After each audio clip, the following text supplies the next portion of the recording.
Hi everyone, this is Rebecca K. Welcome back to my channel. I hope you guys are all doing well. Thank you for liking, subscribing and tuning in. Today I am coming in with a video for the mamas about how I am able to exclusively pump and breastfeed for my newborn twins and how I actually am able to pump at least 1 liter of breast milk every single day. Yes, 1 liter. So if you want to hear the deets about how I'm able to do this, stay tuned.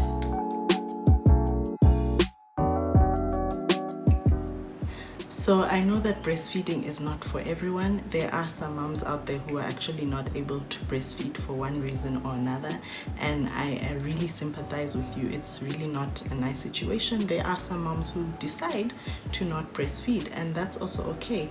A well-fed baby is better than a baby who is not fed at all. So if you're not able to breastfeed, then consult with your doctor on what you can give your baby depending on their age. So this video is just for the ladies who are interested in breastfeeding or exclusively pumping for their newborn kids. So just a summary of the equipment that I use almost on a daily basis to breastfeed or exclusively pump. The first item is my Pumpables double breast pump. So I am able to pump both sides at the same time, which makes it super efficient. I pump for around 15 to 20 minutes every single pumping session. These are the bottles that come with the breast pump. So the bottles are quite big, so it's able to store at least 120 to 150 mils at each single pump. I love this pump so far. It's very efficient. The only thing I would say is that it's a bit noisy. I used the Spectra pump with my first son and that one was less noisy, but it was also very good. So if you're looking for a good hospital grade pump, I would definitely suggest this one, and I'll come later with a full review of how I have found using this pump. It also comes with an app on iPhone and I think Android as well, with pre-built pumping sessions from other moms, so it's really helpful. And there's also a Pumpables community on Facebook where you can ask different questions about pumping. There's so many different resources and information you can get from their Facebook page. The next item I use is my pumping bra.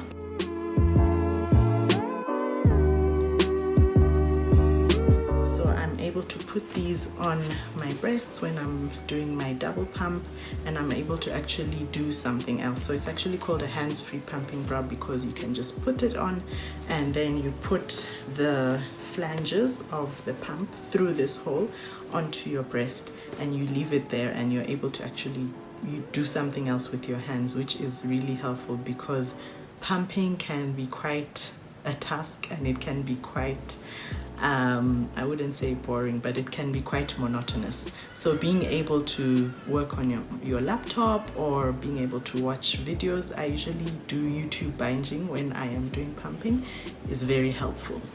I also got these gel packs that are made by Lancinol. So you put these on your breasts when you're pumping. You actually warm them in the microwave and it helps to just stimulate letdown if you struggle getting letdown. A milk letdown is just a mechanism that your body or your mind uses to make sure that the milk comes down through into the areola and out through your breast. So the milk letdown is what stimulates and brings a lot of milk, and this has been very helpful. I use it not every day, but when I feel like I need a boost in getting as much milk out as possible, I use these packs and I love them so far. The next item is my Hacker manual breast pump. I'll explain more how I use this when I explain the process of how I pump.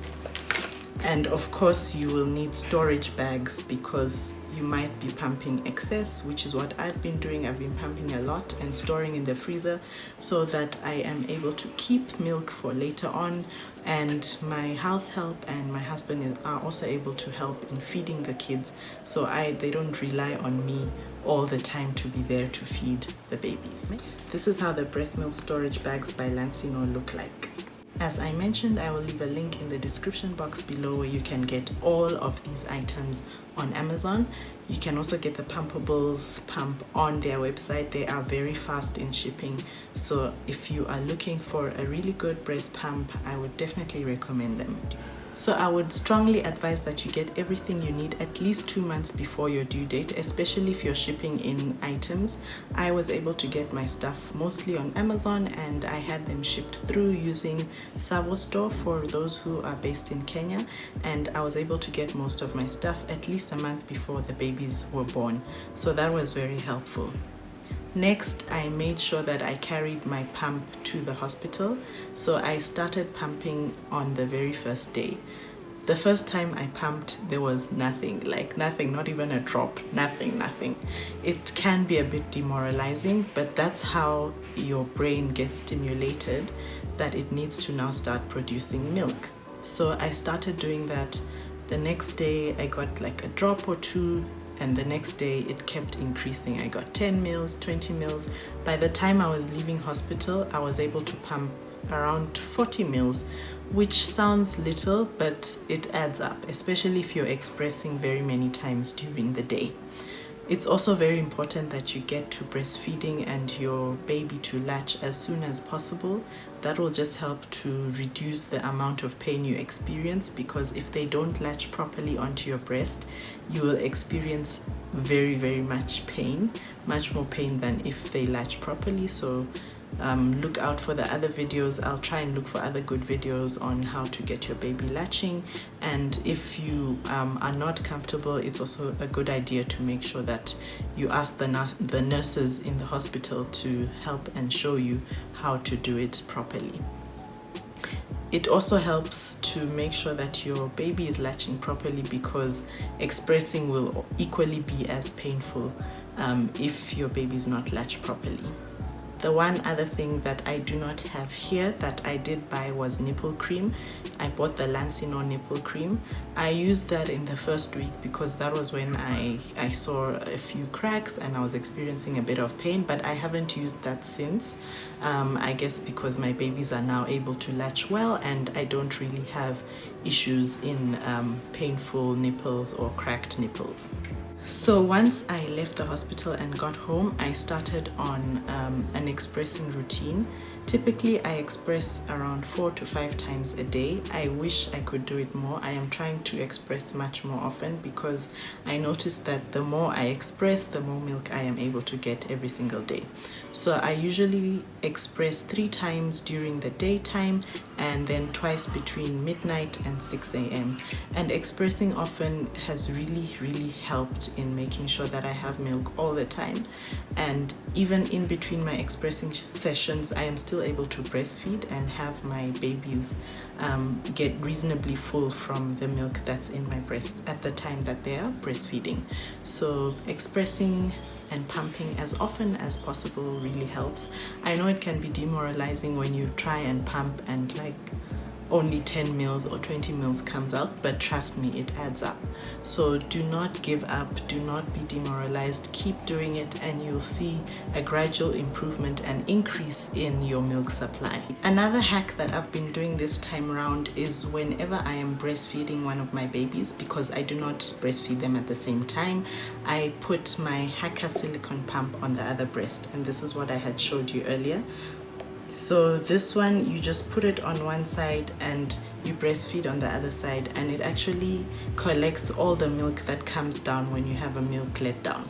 Because whenever you have a milk letdown, it happens in both sides, not just the side that you're breastfeeding. And usually that's why people buy breast pads, so that it can suck and absorb all the milk that has, come down from the other side. This way I am able to save up that milk, which actually just goes to a waste if you do not do that. And it also is kind of a pump because it has this silicone texture. So you put it on and it kind of sticks. So it has like a manual sort of way of pulling the milk out as the milk letdown comes out. Whenever I put this on one of my breasts, I'm able to get around 30 to 60 mils, which is around 1 to 2 ounces of milk, which I think is quite good because I am able to add that on top of all the other milk that I've expressed during the day. And that is also one of the ways that I'm able to pump at least 1000 mLs of milk every single day. So I would definitely recommend this hand pump. I know that there are other ladies who also use it to pump. I am not sure how it works. I've only used it when I am breastfeeding because that's when I have a milk letdown, but I know you can use it for pumping, and it's also quite reasonable and affordable. So if you're not able to get an electric hospital grade breast pump, you can use this as an alternative. So on to my top tips for making sure that you maximize on your milk supply.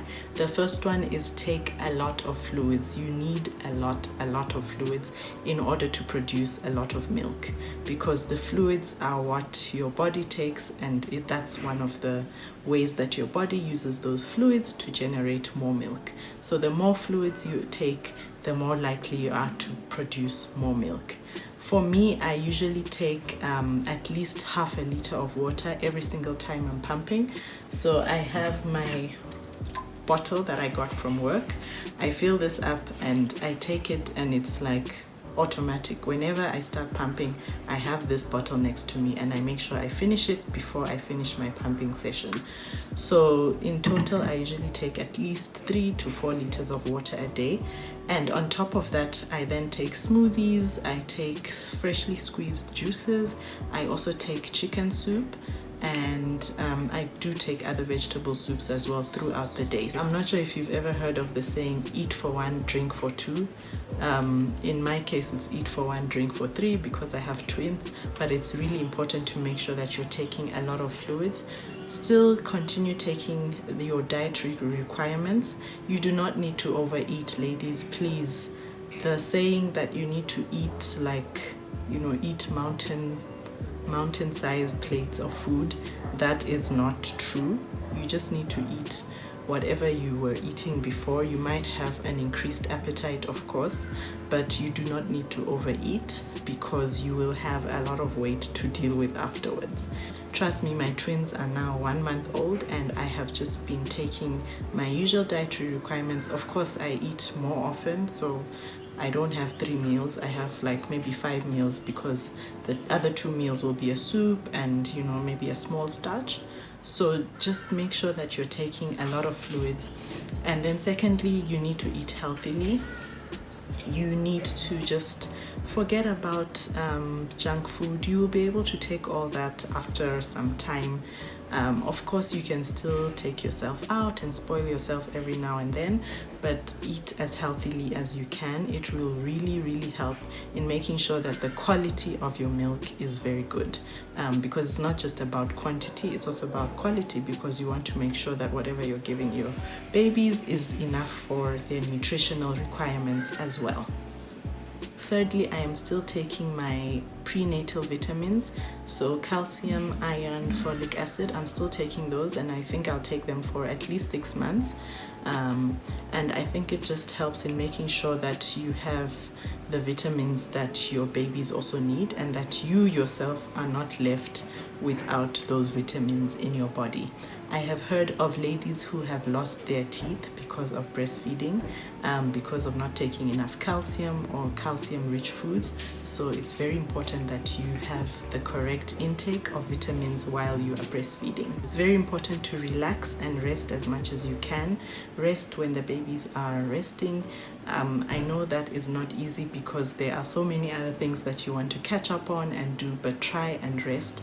I usually have a specific time when I rest during the day, and I have a routine with my husband where I take a shift at night and then he takes over at a certain point of time in the morning.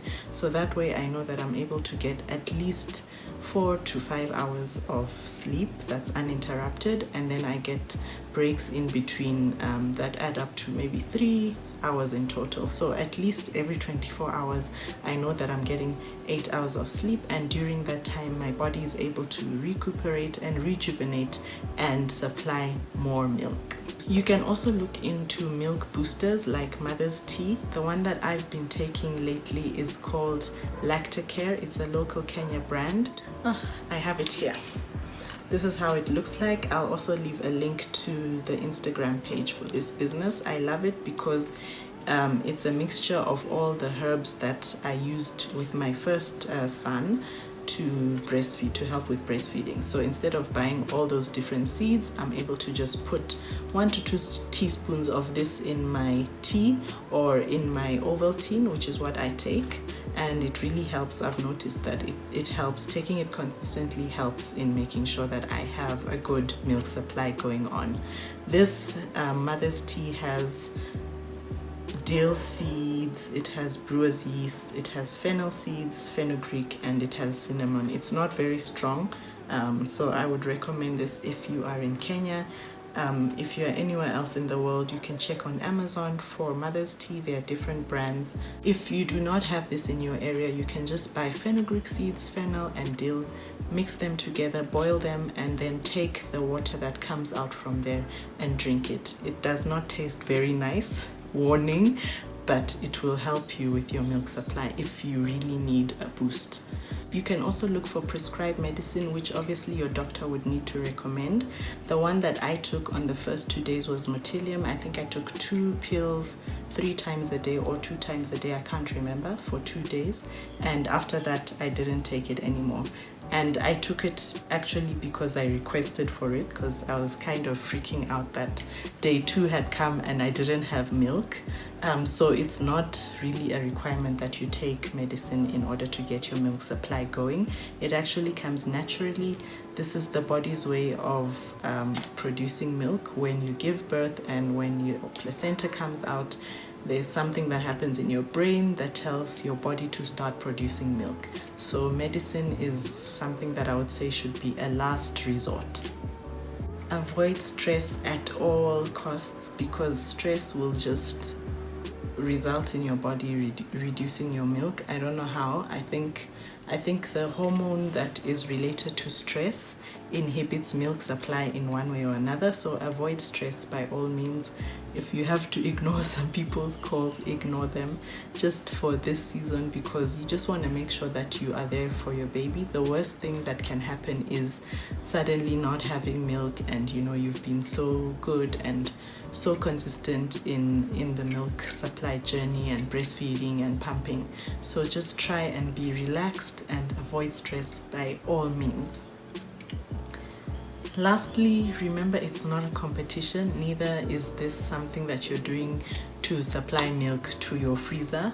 So yes, I did mention that I'm able to pump at least 1 liter of milk every day, but sometimes it goes up, sometimes it goes down. I'll leave a screenshot somewhere here so that you can see the graph as to how much I am able to pump every single day. You can see that there are times when it's a lot, there are times when it's not as much.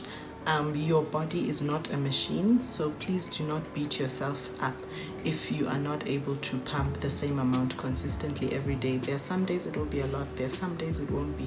Your body is different every single day, your hormones are changing every single day. So I just wanted to bring that out, because a lot of people do not actually share that information, which can be a bit demotivating and demoralizing if you are trying to reach a certain target that you've seen someone else meeting. So do not try and compare yourself with the next person. I know it's very easy to do that as a mom, especially if you are a new mom. This is your journey and this is for you and for your baby, and just remember that whatever you are doing your best. If you've done everything that you can do and it still doesn't work, then under your doctor's advice, you'd obviously need to look at other means of feeding your baby through formula, and there are different brands out there, very good brands. So please do not stress if you're not able to get enough milk for your babies. I hope you have found this video useful. Let me know in the comments below how you have been able to manage and maneuver this breastfeeding journey. What are your tips? What has worked well for you? What hasn't worked? I'm really keen on hearing you guys out. I have also prepared a free breastfeeding and pumping guide for all the moms who are interested in getting this information all in one place. So feel free to download it. I'll leave the link in the description box below. Happy breastfeeding, happy pumping, and I will see you soon. Ciao.